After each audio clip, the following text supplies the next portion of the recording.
a petitioner cannot reasonably be expected to live with the respondent, and the treatment accorded must cause such an apprehension in the mind of the petitioner that cohabitation will be harmful. Now, as per the facts of the case at hand, the respondent physically abuses the petitioner. He beats her in a state of drunkenness, all of which proves physical cruelty. And this is gross misconduct on the part of the husband, which creates a threatening and a dangerous environment for any reasonable person to live in, and they cannot reasonably be expected to do so. And hence, the grounds of physical cruelty is satisfied, which entitles her to obtain a decree of divorce. The second argument in this issue is that the petitioner has been subjected to mental cruelty. In Shobha Rani versus Madhukar Reddy, the Honorable Supreme Court had observed that cruelty could either be physical or mental in nature. And in the landmark case of Samar Ghosh versus Jaya Ghosh, the Supreme Court had defined mental cruelty, where they had stated that mental cruelty is a state of mind of deep anguish, disappointment, and frustration in one spouse caused by the conduct of the other. They had laid down certain instances which would come under the ambit of mental cruelty: acute pain and mental agony due to which the parties cannot be reasonably expected to live together, sustained unjustifiable conduct and behavior of a spouse, and the ill conduct must persist for a lengthy period of time due to which the relationship between the parties has set to deteriorate. In the present case, the respondent has failed to disclose that he was a habitual drinker before the marriage and had also violated her when he was drunk. And by concealing this material fact, he has deceived the petitioner and also gravely tormented her mentally. The respondent mistreated the petitioner, and the physical torture and the mental agony was so overwhelming that she left the matrimonial home fearing her physical and mental well being. This was only made worse by the fact that the respondent was leading an adulterous life. The petitioner endured these callous and unjustifiable acts of the respondent for 5 long years, which is a persistent period of unjustifiable conduct. No reasonable person could be expected to endure the same without suffering severe mental distress. In light of all these circumstances, it is contended that the true uh, in light of all these circumstances, it is contended that the cruel treatment meted out to the petitioner is so violent and is so grave that it is inflicted an immense amount of mental pain and suffering, and hence the petitioner has been subjected to mental cruelty. Moving on to the final argument for this issue, the respondent has had extramarital relation, which is a grounds for divorce under Section 13, subsection 1, clause 1. It states that after the solemnization of the marriage, if they have had voluntary sexual intercourse with any person other than his or her spouse, it is a ground for divorce. In Pushpa Devi versus Radhi Shyam, the Honorable High Court of Rajasthan had opined that direct evidence of adultery is extremely rare and it would be unreasonable to expect the same. But in both criminal and matrimonial offences of adultery, the marriage between the party needs to be proved. Now, as for the facts of the case at hand, the respondent was involved in extramarital relations with multiple women. This, according to Section 13, subsection 1, clause 1, establishes adultery as he, after the solemnization of the marriage, has had voluntary sexual intercourse with a person which was not his spouse. It is also submitted that the marriage between the parties is valid as it has been solemnized as per Hindu rites and rituals and has been consummated, and hence the requirement for the proof of marriage to establish adultery is satisfied. If your ladyships permit, may I move on to the second issue? Yeah, you may. Much obliged, your ladyship. The second issue deals with whether the petition is maintainable in this Honorable Family Court of Bombay. There are two arguments for the same. Firstly, the said court has jurisdiction under various provisions of the Hindu Marriage Act. First and foremost, Section 7 of the Family Courts Act 1984 confers jurisdiction to the Family Court to hear a proceeding between parties for a marriage of dissolution. Section 2 of the Hindu Marriage Act talks about the applicability of the act, and it states that it's applicable to a Hindu. It's contended that in this particular case, the marriage was solemnized as per Hindu rites and rituals. Section 13 lays down the grounds for divorce. As both cruelty and adultery have been proved in the previous issue, this provision is also applicable. Section 13, subsection 1, clause A, subclause 2, states that if there has been no restitution of conjugal rights for 1 year or upwards, a petition for divorce can be maintained in the court. Now, the decree for restitution of conjugal rights was decreed in 2015, but since no cohabitation took place, the time gap period has been satisfied, and hence this petition can be maintained. Finally, Section 19 talks about the court to which a petition can be presented. Every petition under this act is to be presented to a district court where the marriage was solemnized or where the parties last resided together. It is contended that both parties reside in Mumbai, and hence the requirement for territorial jurisdiction is satisfied. Therefore, due to the following provisions being satisfied, the Honorable Family Court of Bombay has sufficient jurisdiction to hear the same, and hence the petition is maintainable. Moving on to our final issue, moving on to our final argument of this issue. There has been no condemnation of cruelty by the petitioner.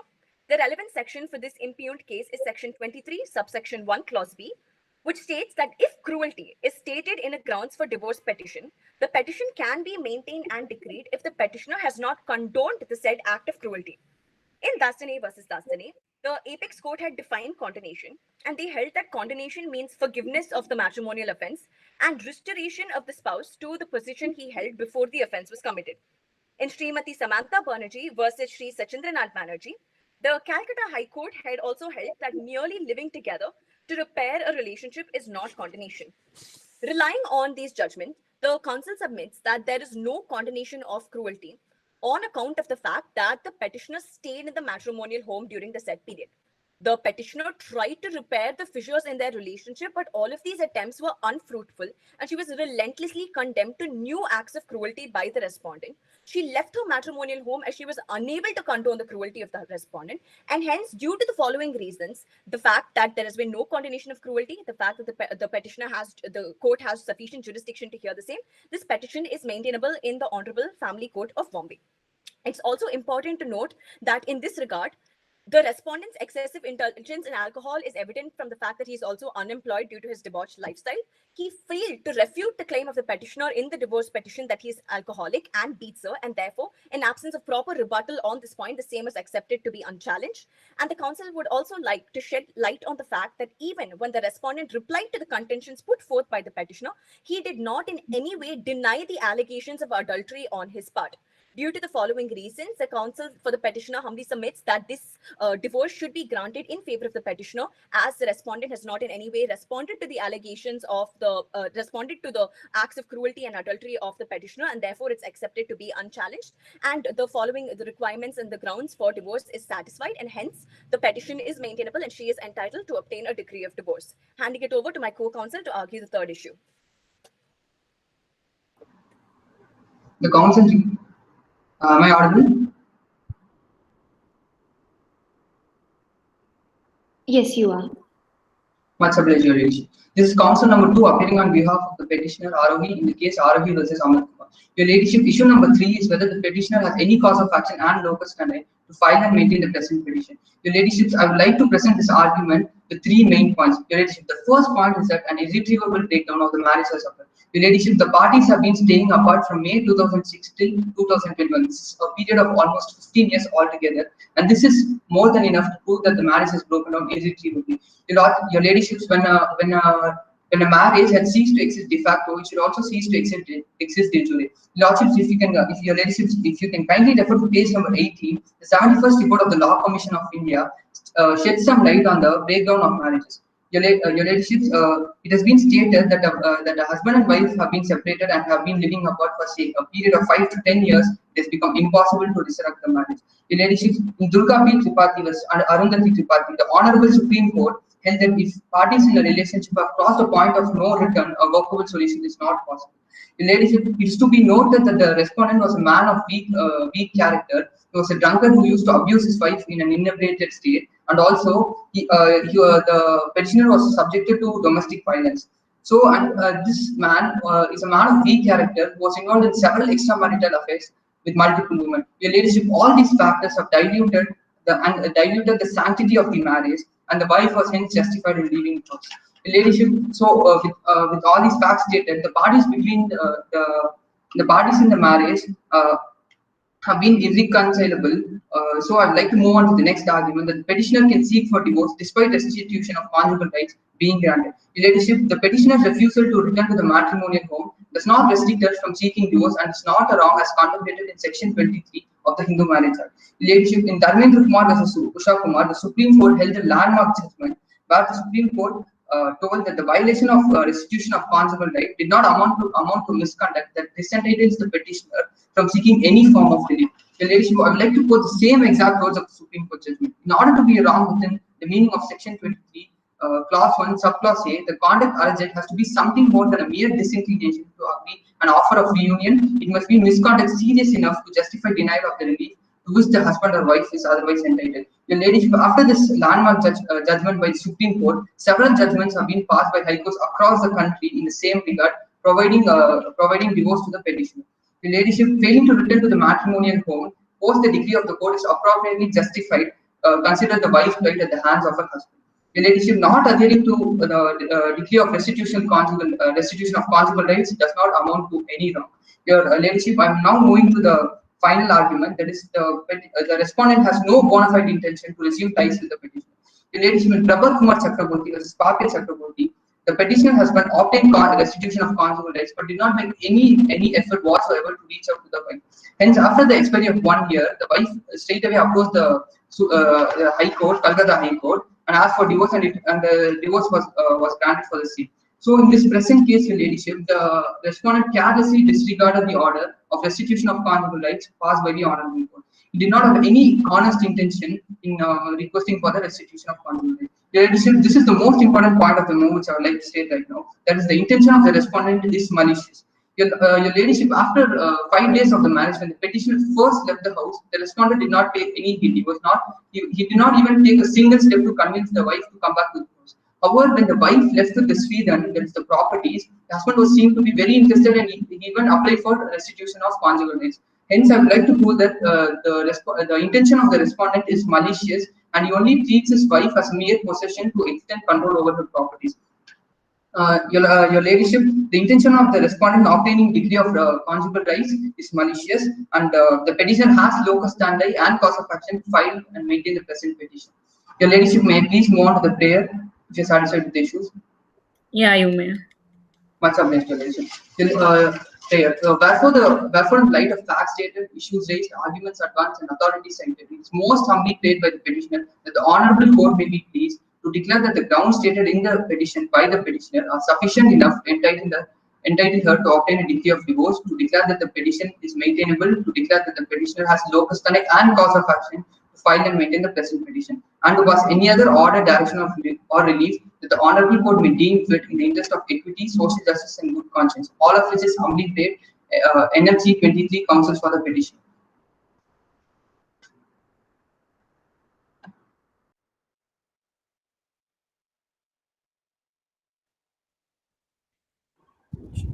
Permission to approach the bench.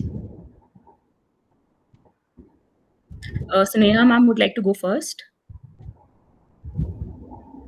I think it's the other side who's arguing. You want to go to the questions first or the respondent side first? Ma'am, I think the questions first. Okay. So could the respondent side please wait? We'll just take the questions first. Yeah. Much obliged.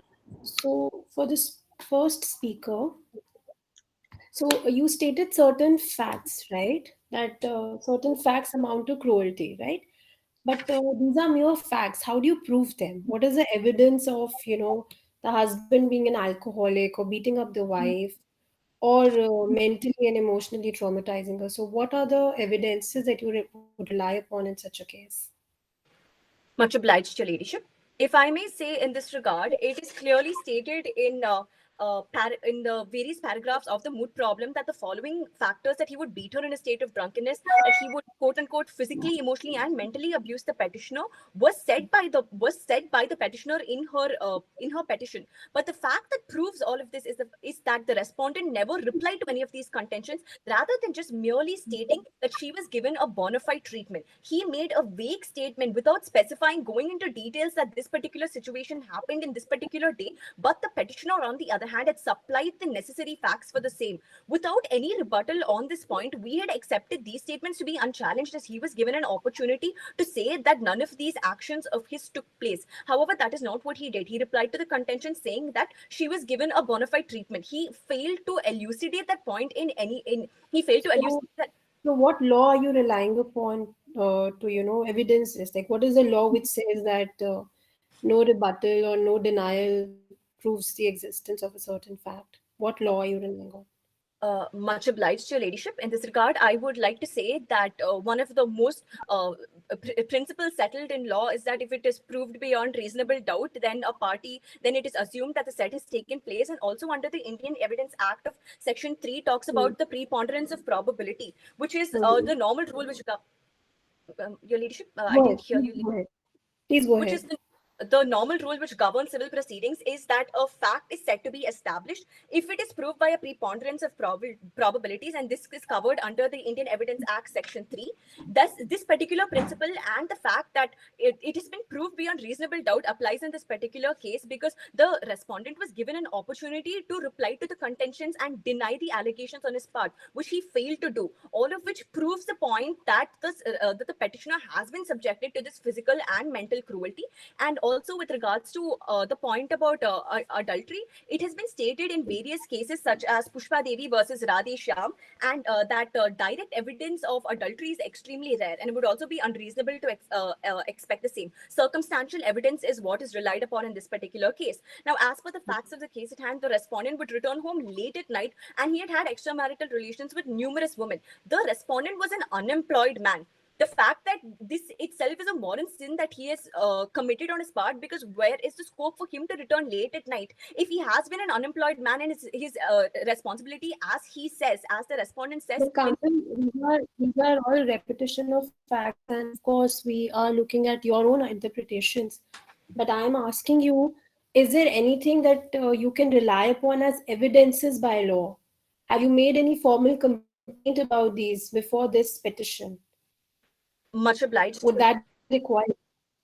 Much obliged, your ladyship. The petitioner has not relied on any, she has not made any complaints per se in using the recourse of any other legal methods. For example, the petitioner could have did not approach the under section 498A or any other legal recourses per se, but there is a reason for the same. It is to avoid unnecessary litigation on her part, rather than drag her family's name through the mud and drag the case for multiple years, so on. It is in order to avoid such unnecessary litigation and have that being dragged on, she had resorted to a simple method, which is the dissolution of divorce, as she thought an amicable situation would be better than to drag it to a litigation case and have it drag on. All right. Much obliged, All right, your all right. ladyship. Okay, we'll quickly move on to the second speaker.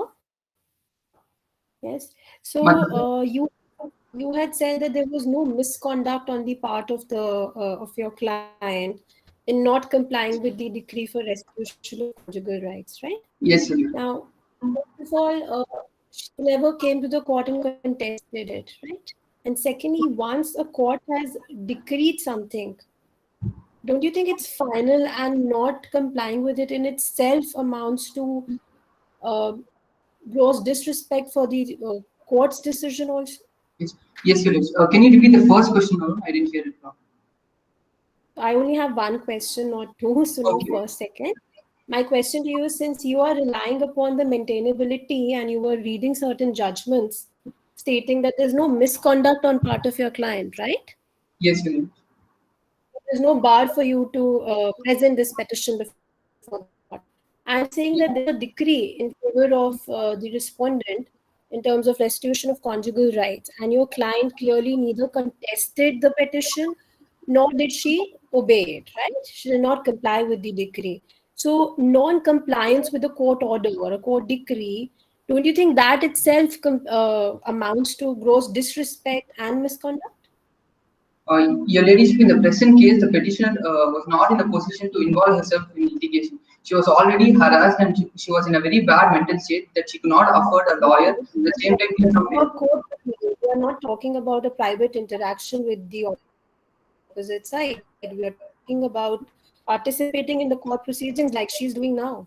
And my question to you is, does that not amount to misconduct that you were referring to? You were reading certain judgments. Yes, I want to contend that the petitioner was not in a position to appear before the court, your ladyship, because she had been subjected to physical, mental, and emotional abuse. So she was not in a position to appear in the court. So it took her time to move to the court and also gather the required resources. If your ladyship permits, may I add in this regard? Yes, please. With regard to your question, the Hindu Marriage Act explicitly provides that even if the order of restitution of conjugal rights is not complied with, it does not make it a wrong under Section 23 of the Hindu Marriage Act, which, if I may read it out, it states that any of the if the relief is sought by him on a ground specified, and if it is not in any way taking advantage of his or her wrong, the court shall decree such relief accordingly. Section 23 is the relevant case. Mere inclination to not comply with the restitution of conjugal rights itself does not disentitle her from obtaining that relief, as it's explicitly allowed in the court. If after 1 year or upwards after the restitution of conjugal rights order has been passed, a petition for divorce can be brought out by the petitioner. Yeah, that's what I wanted to hear. Yes. Kindly apply Okay. to your ladyship. Yes. So Divya, you can go ahead. Yeah. Okay. Speaker number 1, can you tell me whether the term cruelty under the Hindu Marriage Act is an exhaustive term or not? Much obliged to your ladyship. The term cruelty itself is a very vast term. It has not been explicitly defined in the Hindu Marriage Act per se, but the Supreme Court had defined it in the case of excuse me, your ladyship. In the case of A. Jayachandra versus Anil Kaur, the Supreme Court had defined cruelty, and they had stated that it is a ground for dissolution of marriage if it is a willful and unjustifiable conduct of such character as to cause a danger to life, limb, or health, bodily or mental, or as to give reasonable apprehension of such a danger. So the court had given the definition of cruelty in this regard, and this had also been sustained in the case Dastani versus Dastani. The Supreme Court had again talked about the definition of such cruelty, and the main ingredients for the said commission is that the petitioner cannot be reasonably expected to live with it, and the treatment accorded must cause an apprehension in their mind that cohabitation will be harmful. These are the ingredients of cruelty, and it has also been defined in Section 498A of the Indian Penal Code. Your So ladyship, can I please add one more point here? Yeah, The legislative kept the word cruelty open in this act because cruelty can not only be restricted to physical or mental. There are various ways in which cruelty can be committed, and hence the scope of cruelty in this act has been wantonly kept wide by the legislature. Okay, so basically Supreme Court derived its definition of cruelty on the basis of the facts and circumstances of that particular case, right? So will I be okay in saying that what might amount to cruelty for you might not amount to cruelty for me? Will I be right when I say that? Much obliged to your ladyship. Cruelty is definitely a definition cruelty is definitely subjective, as it has been held in multiple cases, subjective from person to person. But the main ingredient is that it's something which is unreasonable. Now, the case of unreasonable per se has been. No, but on the basis of your submissions, but I just want to know whether what cruelty amounts to you might not be what cruelty amounts for me. Am I right when I say that? A yes or no? Much obliged to your lordship. It is submitted that cruelty itself is subjective, so you are right in saying that, but it depends upon the facts and the circumstances of the case at hand. True. Okay, agreed. So can you tell me, so after listening to all your submissions, I derived this conclusion on the basis of my analysis that the acts of the respondent do not amount to cruelty because I feel it's mere wear and tear of a marital life. And this is my conclusion, because I don't find any intention or reasonable ground on his behalf. So could you tell me whether intention or motive is essential ingredient in order to prove cruelty under the Hindu Marriage Act? Much obliged, ladyship. No, it is not a requirement because the husband was in an inebriated state and he was not in a position to think. So he could have committed cruelty without his own knowledge, but still it stands out to be a cruelty. The Supreme Court had also held that intention per se is not a prerequisite for constituting cruelty, but in answer to your question, it has been held that intention is not a prerequisite for constituting cruelty. In many cases, it has been the case, but it is not a prerequisite for the same. Right. So you mentioned that it has to be proved beyond reasonable doubts, but clearly reasonable doubt is not required to be proved under the Hindu Marriage Act, right? Much obliged to your ladyship. Reasonable doubt itself is one of the most well settled principles of law, which is used in every case, that the proof has to be so overwhelming that a prudent man would assume that this would be the particular occurrence, this would be the particular conclusion from the said case. And in this case, so if I'm subjecting myself only to the Hindu Marriage Act, as per the Hindu Marriage Act, for cruelty, does it need to be proved beyond reasonable doubts? Much obliged, Your Ladyship. There are cases where cruelty has been proved beyond reasonable doubt, and there are cases when the acts itself have just been so blatant and on the face of it that the concept of reasonable doubt itself did not come into force. It varies, as we reiterate that it varies as per the circumstances of the case at hand. In this case, the cruelty that the petitioner has been subjected to is so prevalent and so obvious on the face of it itself that it is it proves that the petitioner, the grounds are sufficient enough for her to obtain a decree of divorce in this case. As being said, it varies as per the facts and circumstances, but in this particular case, it is clear that the said grounds are sufficient, Your Ladyship. Sorry, ma'am, to intrude, but could you go on with the respondent side? There's less time, that's why. Just 2 minutes. I'll just 2 minutes. I have one more question for speaker number 2. You mentioned about the irretrievable breakdown of marriage. Can you tell me whether irretrievable breakdown of marriage is per se a condition for filing a divorce petition under the Hindu Marriage Act?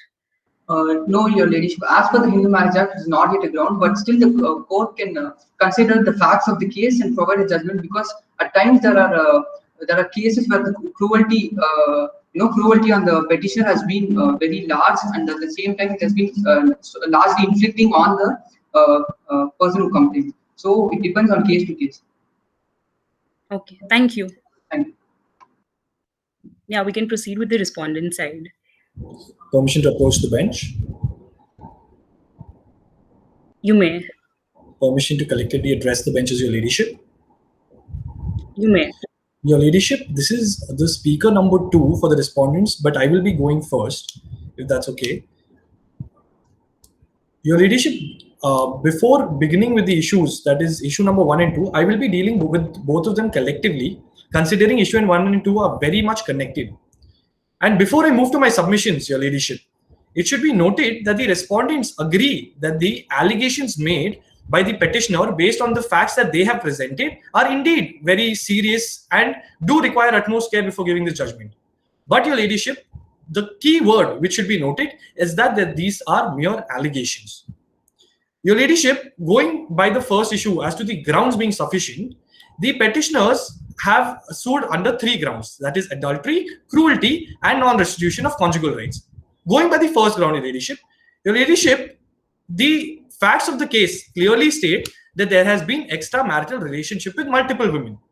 There is nowhere in the facts that they have stated that there is voluntary sexual intercourse between anybody. Further, Your Ladyship, in the petitioner's arguments also, Section 497 of the IPC was stated. Section 497 of the IPC in their written submissions is that the respondent husband should have slept with the wife of another man. Your Ladyship, if this is not misleading the court, I don't know what is, because the facts do not talk about voluntary sexual intercourse anywhere in the facts. And secondly, there is no mention about any other woman in this case.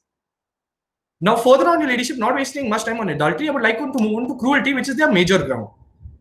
Your Ladyship, cruelty has been divided into 2 aspects in this argument. Number 1, Your Ladyship, in 2015, the respondent had filed for a restitution of conjugal rights. Your Ladyship, if there was so much cruelty done by the husband during the tenure of the marriage, this could have been used as a reasonable cause to withdraw from the society of the husband in the 2015 petition itself, and the RCR could have been granted in their favor. Now, Your Ladyship, what I can infer from the acts of the petitioner is only one thing. Section 9 of the RCR is twofold, Your Ladyship. That is, that if the petitioner has to prove that the respondent has moved on or withdrawn from the society of the petitioner, he has to prove it. Secondly, it is the duty of the respondent to prove that she had reasonable cause to withdraw from the society. But Your Ladyship, the lacuna in the law lies here. If a petitioner files for a divorce under Section 13 of the Hindu Marriage Act, the degree of proof is not as high as it was as a respondent in the RCR case. And that is why, Your Ladyship, the allegations of cruelty have only come up 6 years after the RCR petition, because the degree of proof is lesser in divorce cases.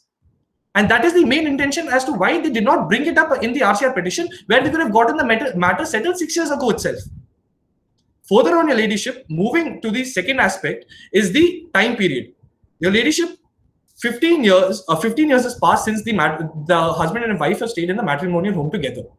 They last resided together in 2006 and it is 2021 today.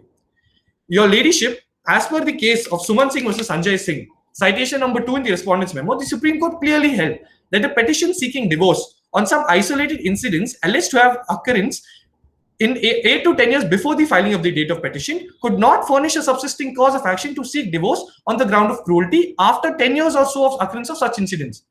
Your ladyship, as per this precedent itself, it is 10 years, but in our case, it is 15 years, your ladyship. Your ladyship, the respondents are not here merely to dispute the facts. They are also here to tell you that the grounds do not hold good under the law, specifically in the country itself.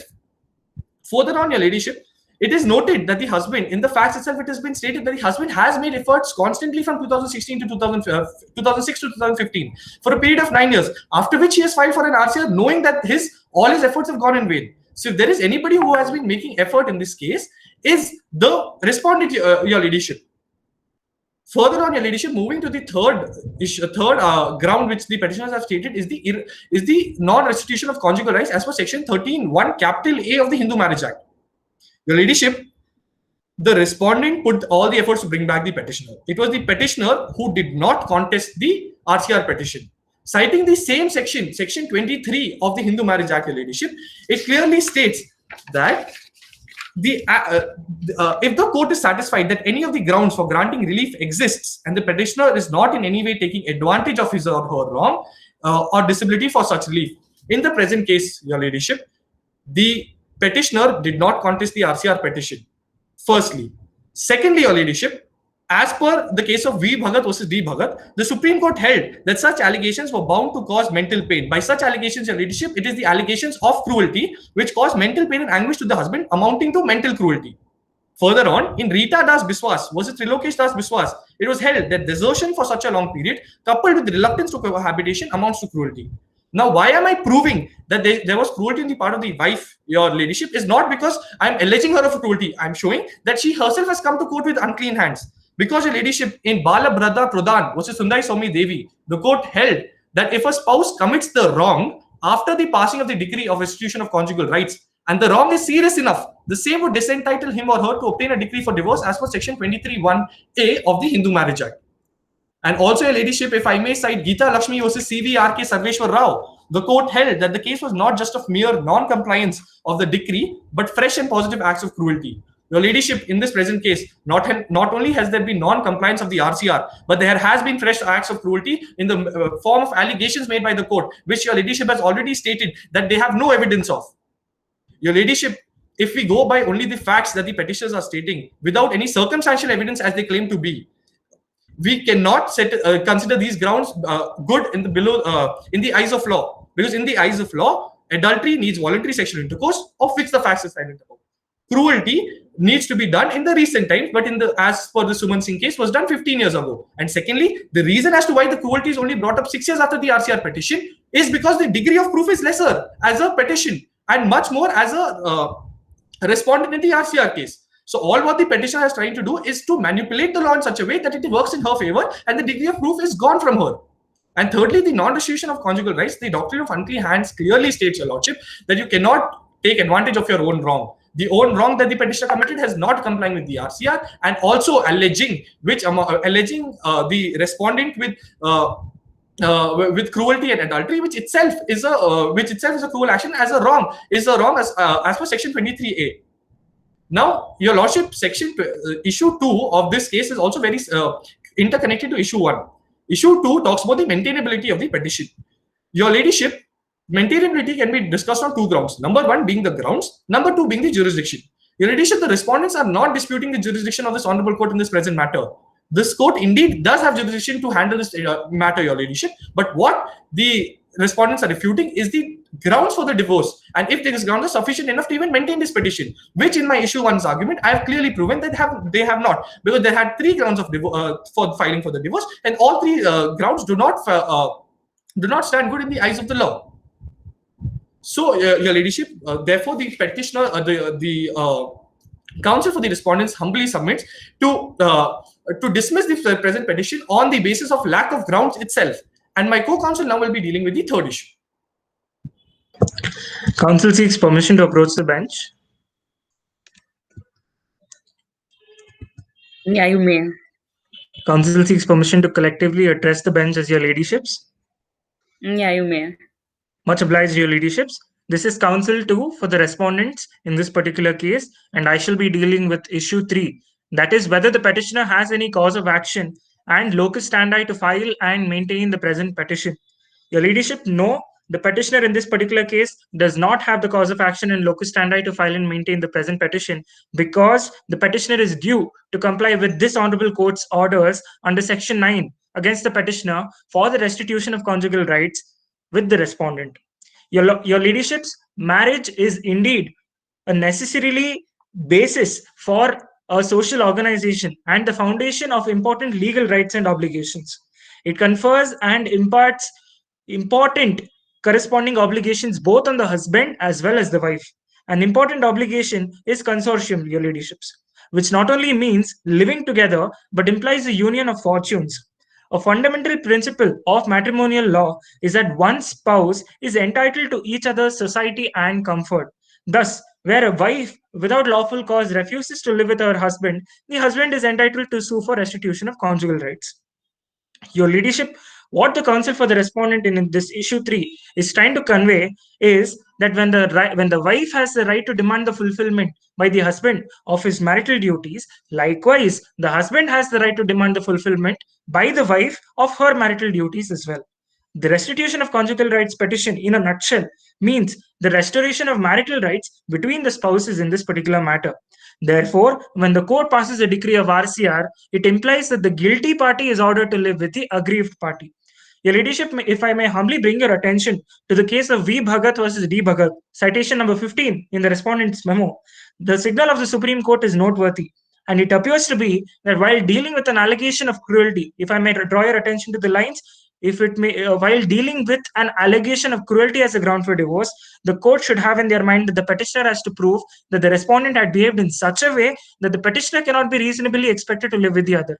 Now, looking at the timeline of the events in this particular matter, your ladyships, the fact that the petitioner in this particular case cohabited with the respondent for 5 years, and for the next 15 years, there is no sign of cohabitation. But post 15 years, today, the matter is appearing as a ground for as a petition for divorce on the grounds of cruelty is something that the court is humbly requested to ponder over.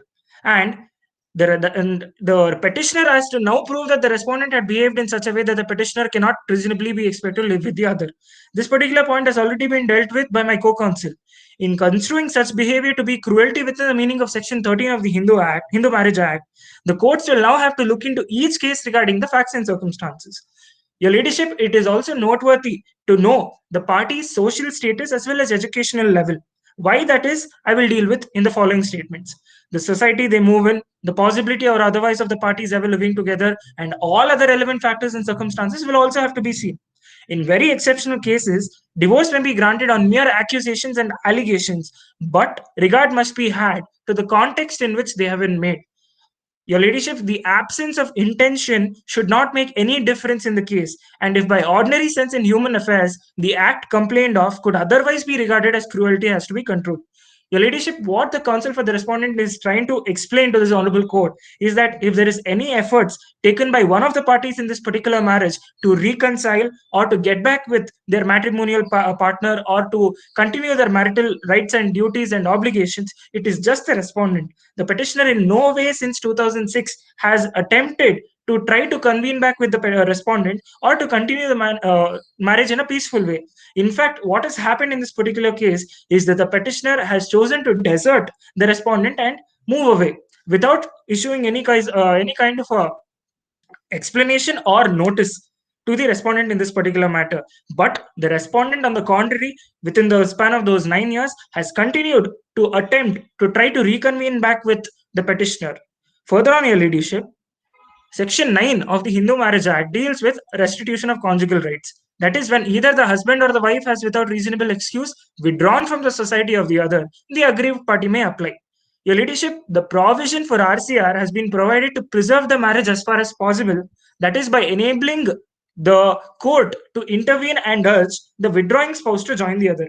if I may humbly draw your attention to the case of Srimati Saroj Rani versus Sudarshan Kumar Chadda, which is citation number 17, it has been held that the right of the husband or the wife to the society of the other is not merely a creature of statute, but there are sufficient safeguards in Section 9 to prevent it from being a tyranny. Your ladyship, there is a pattern that has to be observed. That is, when a case for RCR is filed and when there is non-cohabitation or non-resumption of cohabitation even after a decree of judicial separation, it is a ground for divorce and has been held by the Supreme Court and other honorable courts in several cases, no doubt. What the counsel for the respondent is humbly praying before this honorable court is that this particular lacuna or this particular interpretation of this section, that is Section 9, and as a ground, the non-resumption of cohabitation as a ground for divorce should not be humbly granted in this particular case. Whereafter, in Section 23 of the Hindu Marriage Act, it provides many safeguards against the unruly misuse of the right to get divorced. And one of the important grounds for refusing the relief under this section is that no party to the suit is taking undue advantage of this right, as I just previously explained. Consequently, relief can be granted only if the conditions mentioned therein, that is under Section 23, are satisfied. Your Ladyships, I humbly pray for another 2 minutes to complete with this issue and then proceed to the prayer.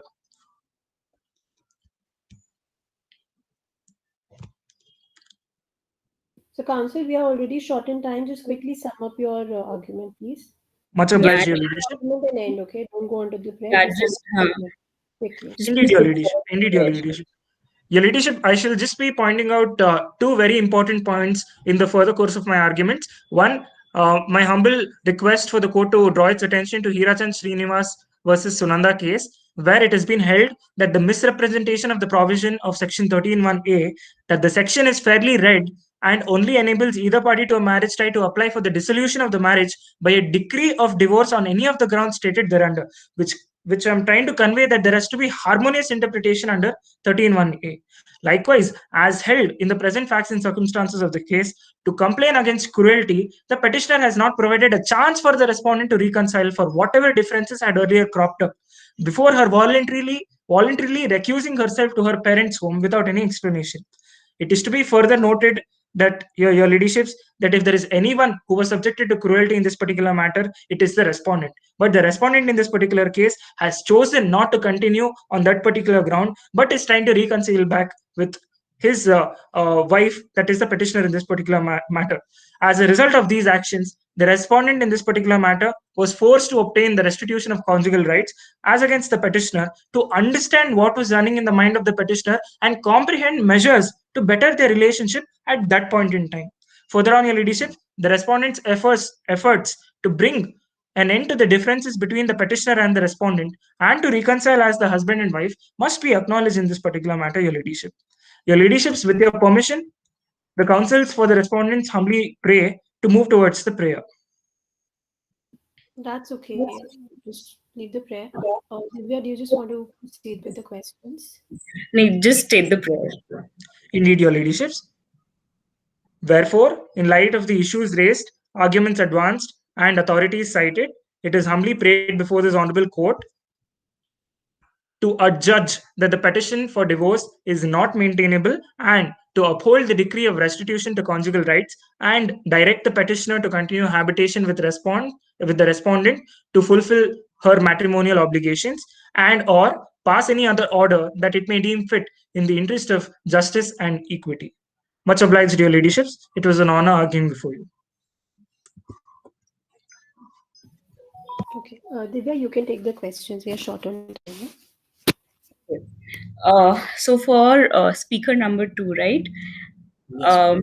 You said that the respondent was forced to file the petition for restitution of conjugal rights, but you're praying that the order for restitution of conjugal rights shall be upheld. Why so? Your Ladyship, to clarify, the contention of the respondent was that 9 years, at his own personal efforts, he had been trying to reconcile with the wife.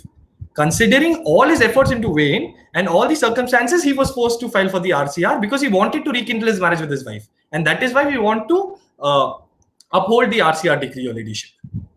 Okay. Can you tell me whether Section 9 of the Hindu Marriage Act is violative of the Indian Constitution, Article 1421? Your Ladyship, this contention has been brought up time and again before the Supreme Court itself. But Your Ladyship, as stated by... I want your opinion that as per you, is it violative of the articles? If yes, then could you support it with a case, just the name of the case? And if no, then support it with a case. Ladyship, at this point, I don't have a case, but I could give you the reasoning as to why I don't think it is violative. Because Your Ladyship, the Hindu Marriage Act itself was the main aim for Hindu Marriage Act itself is to try to reconcile for the marriage. The last resort is to be considered as divorce. That is why the Hindu Marriage Act time and again has judicial separation, which has a time period of 1 year, and RCR, which has a time period for 1 year.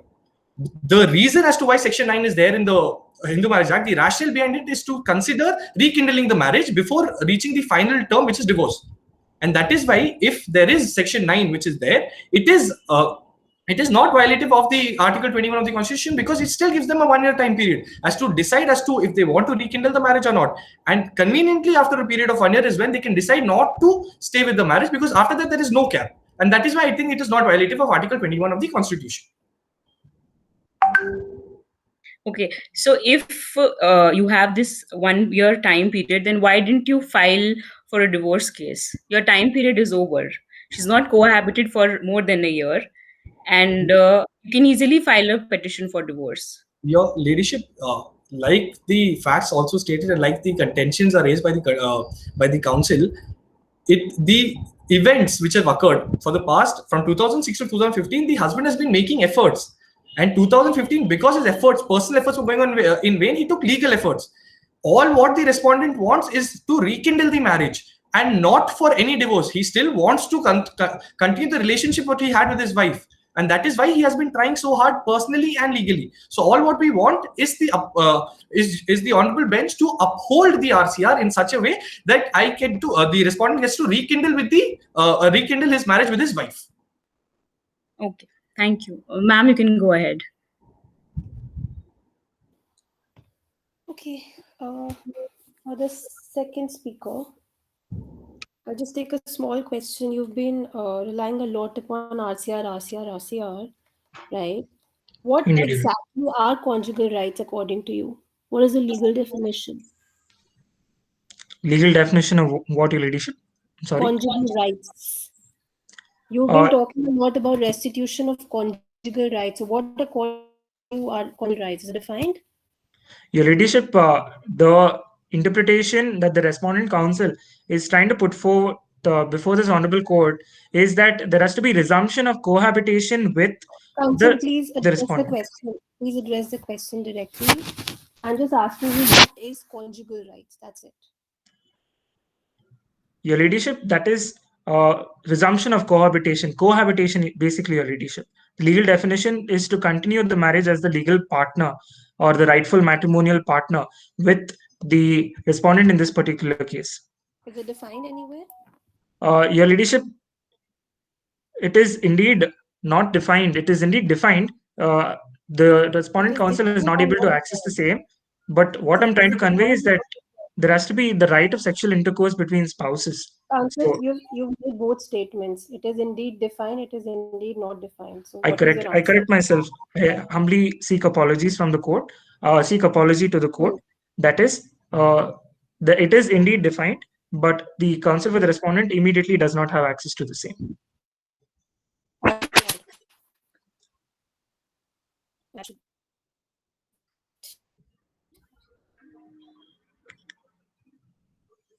Your Ladyship, if I may tell you the definition of...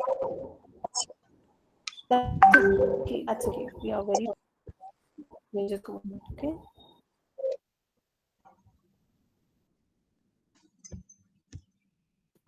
Court Master, you may come in, please. Yes, ma'am.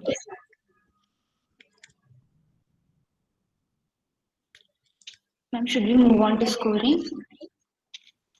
Yes.